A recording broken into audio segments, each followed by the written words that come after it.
Lettre de saint Paul apôtre aux Galates, chapitre 3. Galates stupides, qui donc vous a ensorcelés?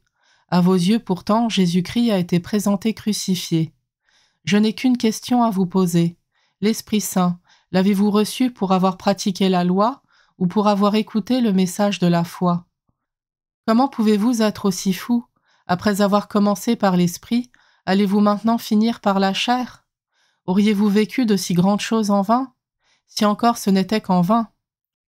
Celui qui vous fait don de l'Esprit et qui réalise des miracles parmi vous, le fait-il parce que vous pratiquez la loi ou parce que vous écoutez le message de la foi? C'est ainsi qu'Abraham eut foi en Dieu et il lui fut accordé d'être juste. Comprenez-le donc, ceux qui se réclament de la foi, ce sont eux les fils d'Abraham. D'ailleurs, l'Écriture avait prévu au sujet des nations que Dieu les rendrait justes par la foi, et elle avait annoncé d'avance à Abraham cette bonne nouvelle: « En toi seront bénies toutes les nations ». Ainsi, ceux qui se réclament de la foi sont bénis avec Abraham le croyant. Quant à ceux qui se réclament de la pratique de la loi, ils sont tous sous la menace d'une malédiction, car il est écrit « Maudit soit celui qui ne s'attache pas à mettre en pratique tout ce qui est écrit dans le livre de la loi ». Il est d'ailleurs clair que par la loi, personne ne deviendra juste devant Dieu, car, comme le dit l'Écriture, celui qui est juste par la foi vivra, et la loi ne procède pas de la foi, mais elle dit « Celui qui met en pratique les commandements vivra à cause d'eux ».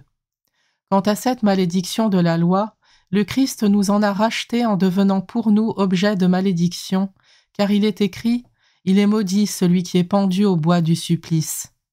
Tout cela pour que la bénédiction d'Abraham s'étende aux nations païennes dans le Christ Jésus et que nous recevions par la foi l'Esprit qui a été promis.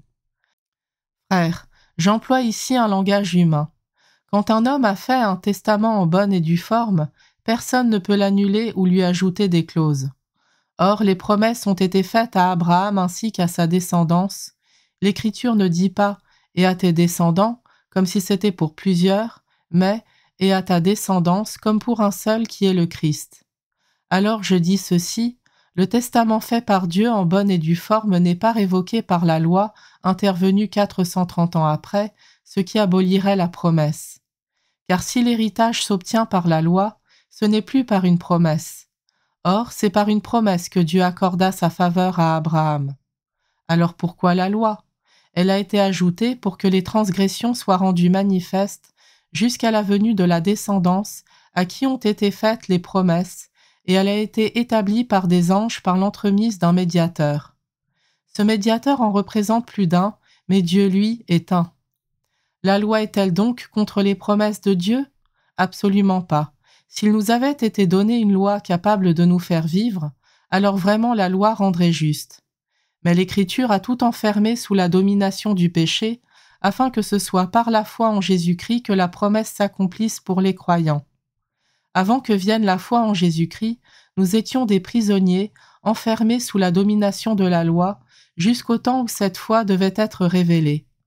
Ainsi, la loi comme un guide nous a menés jusqu'au Christ pour que nous obtenions de la foi la justification. Et maintenant que la foi est venue, nous ne sommes plus soumis à ce guide. Car tous dans le Christ Jésus, vous êtes fils de Dieu par la foi. En effet, vous tous que le baptême a unis au Christ, vous avez revêtu le Christ, il n'y a plus ni juif ni grec, il n'y a plus ni esclave ni homme libre, il n'y a plus l'homme et la femme, car tous vous ne faites plus qu'un dans le Christ Jésus.